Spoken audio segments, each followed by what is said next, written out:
And welcome to our routine today. So hopefully you've started our 18 days of yoga yesterday. It was quite a long routine, and today we're just taking a little section out of that routine so that we can go a little bit deeper and find a little bit more precision and symmetry with some of the poses.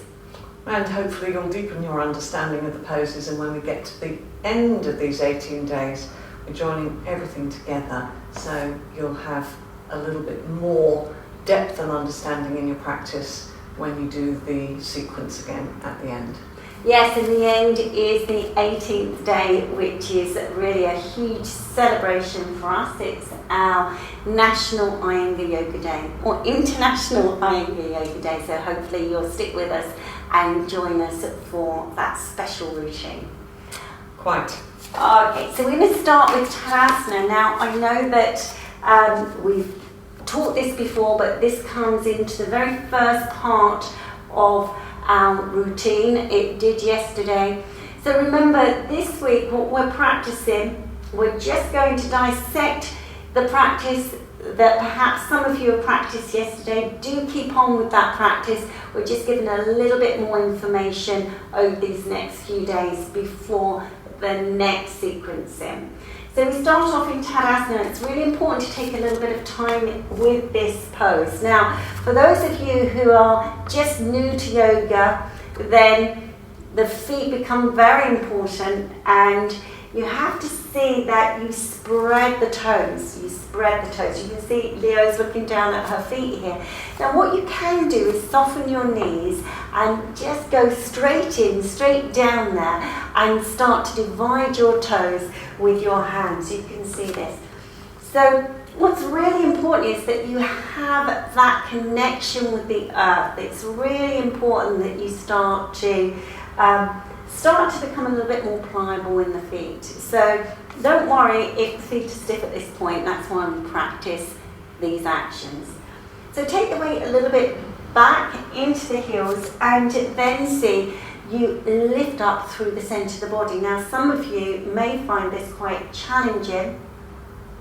It's always good to take the weight a little bit back, because this will take the thighs back, and also to give you a little bit of a bite in the lower abdominal area. You've got to see that you listen to that little bit of a bite to lift up. So this space between the ribs and the frontal hips needs to be a really long space.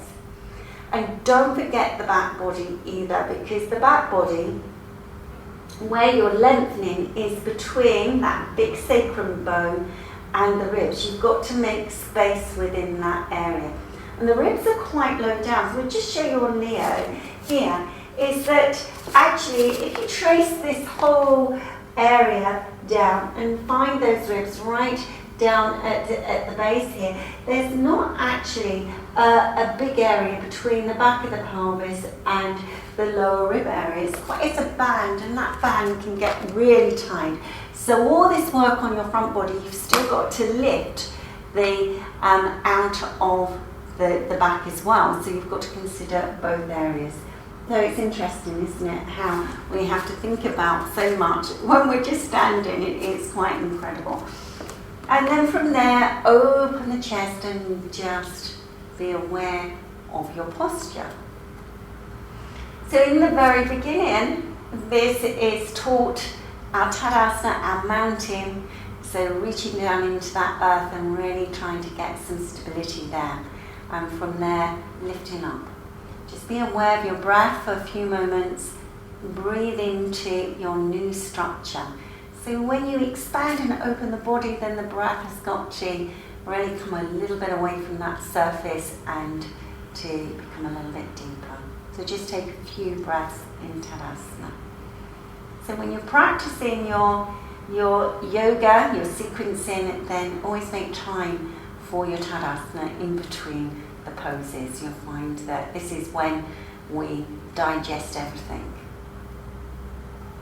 So from our Tadasana, we're going to come into a pose called Trikonasana. So most of you will be familiar with that. So we start by taking the fingers just to the chest and lifting up. Now there is a jumping action here where we jump and stretch the arms. Now of course, some of you may find this very difficult, particularly if there's some stiffness in the body. So we do say that you can step, but the art of jumping is when you lift out of the pelvis and you maintain the Tadasana action. So maintain that, soften the knees and jump. Yeah. Now just look down at your feet, get in a habit of looking at your body and seeing, are your feet in line with the outer edges of the mat? Now I know some of you will say, of course they are, but just we want you to have a look just to double check, because actually this is quite an important aspect of the pose, where you're standing, that grounded action, and reaching those arms and lifting the chest again. And remember that lift through the front body and the back body, it doesn't change. You're going to turn your feet now, so turn your left foot in and your right foot all the way out. Yes, and straightening the leg. Now when you come into this action, you want to see that there's a lot of strength in that leg.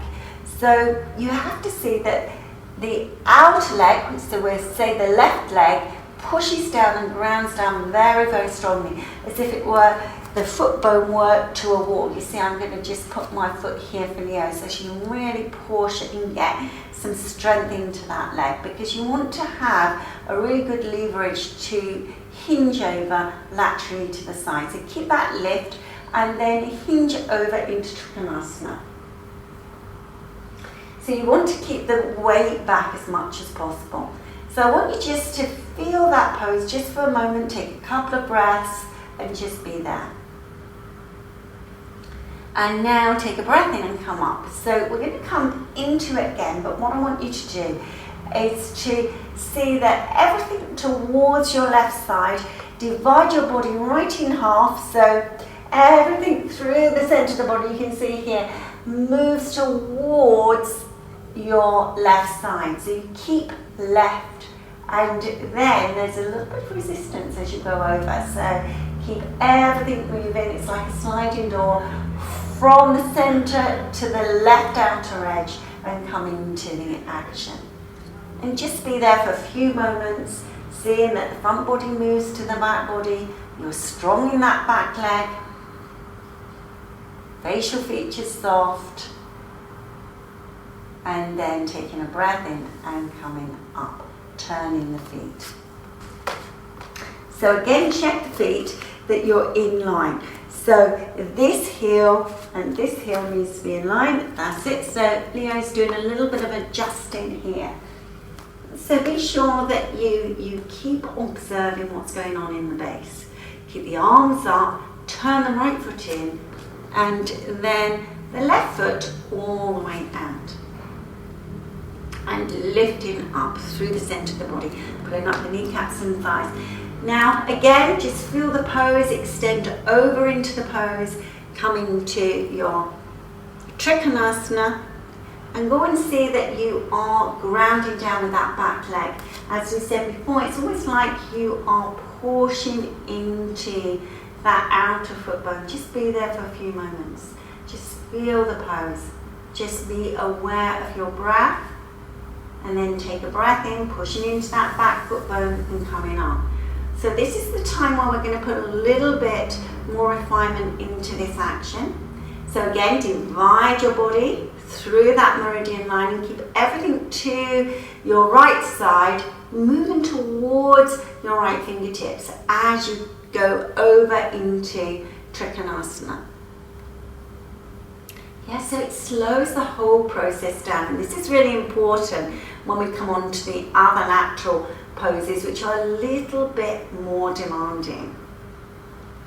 And then taking a breath in and coming up. So hopefully you felt a little bit differently about that action with that adjustment, and then turning the feet. And then bringing the legs together. And standing Tadasana. So just come back to the mountain pose again. So remembering, we spoke a little bit about the feet and how important it was to engage with the sole of the foot, spread the toes, and be sure that the weight goes back so that you can feel the heel bones. And this is really important, that you ground and root. So imagine a root going through the heel bones, all the way through the mat, through to the floorboards or the foundation of the building. That's how strong you have to work those feet. And then lift up out of the pelvis. Lift the sternum, chest, roll the shoulders back and down. You see here that Leo's arms are down, so the arms are sharp, but they become heavy and weighted. And from that heaviness, you can lift a little bit more through the centre of the body. So we always have these double actions going on in the body.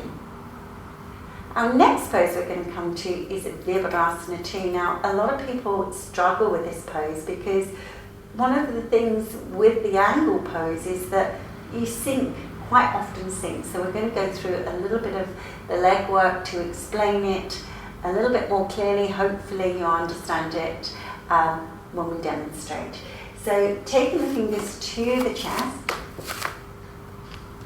and then jump those legs nice and wide.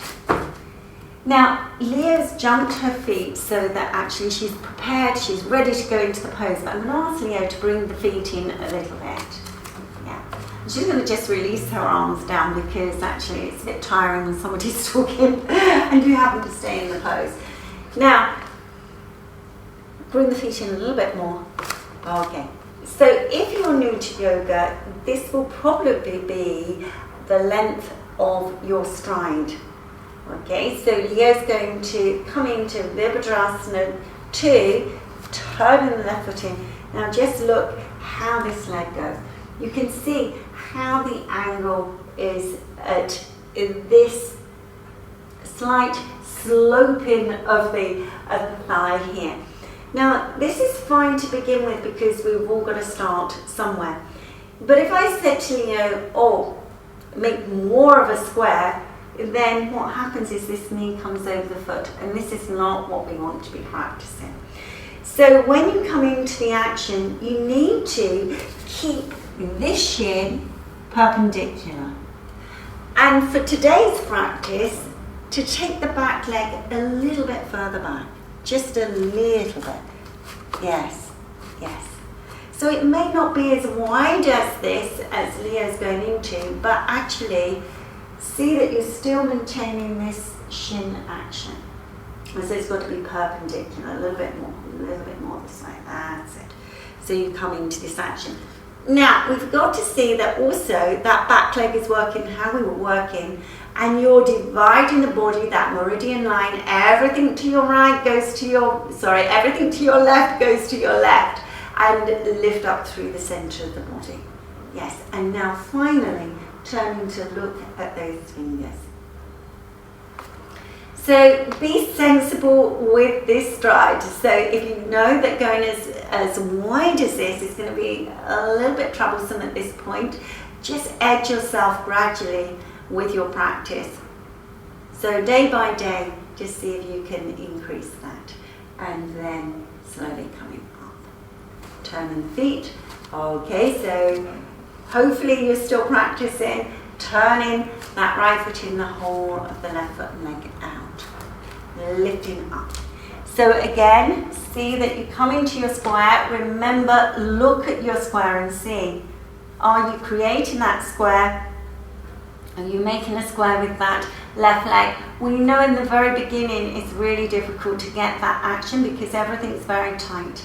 But see that you keep that shin perpendicular and you can edge that back leg back a little.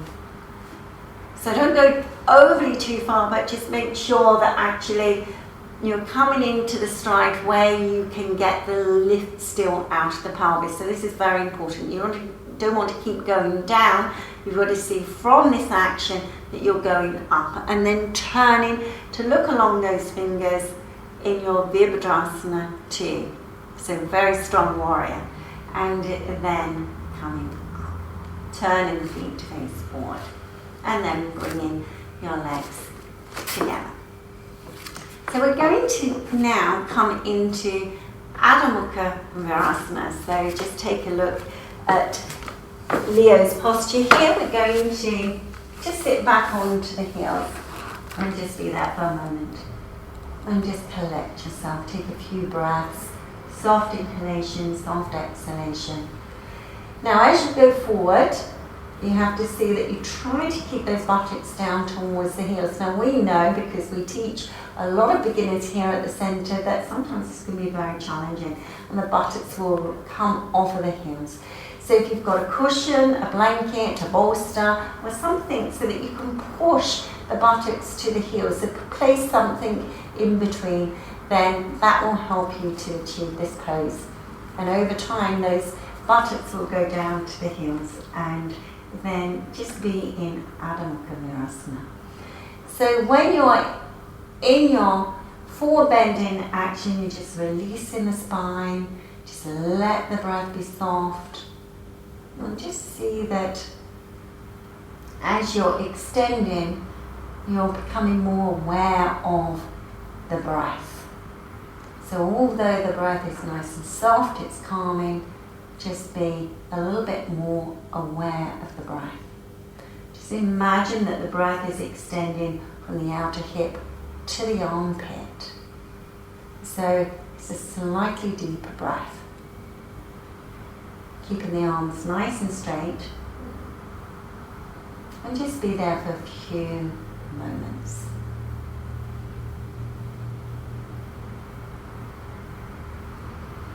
Coming into a cross-leg position. So this now finishes our tutorial on our 3 poses. That was Tadasana, Trikonasana and Virabhadrasana 2. Hope you enjoyed practicing those poses. Quite tough actions, and we were in them for quite a long time. Yeah, it was. So, well done if you managed to kind of stay with us through that. And remember that your stamina builds up slowly, so don't punish yourself if it didn't, if you weren't able to stay in them for quite so long. Doesn't matter. You just keep practicing every day, and with consistency, your stamina will improve and your poses will become easier. They have to start somewhere. Remember, they have to start somewhere. So hopefully we'll see you tomorrow for day 3. Thank you for joining us today. Namaste.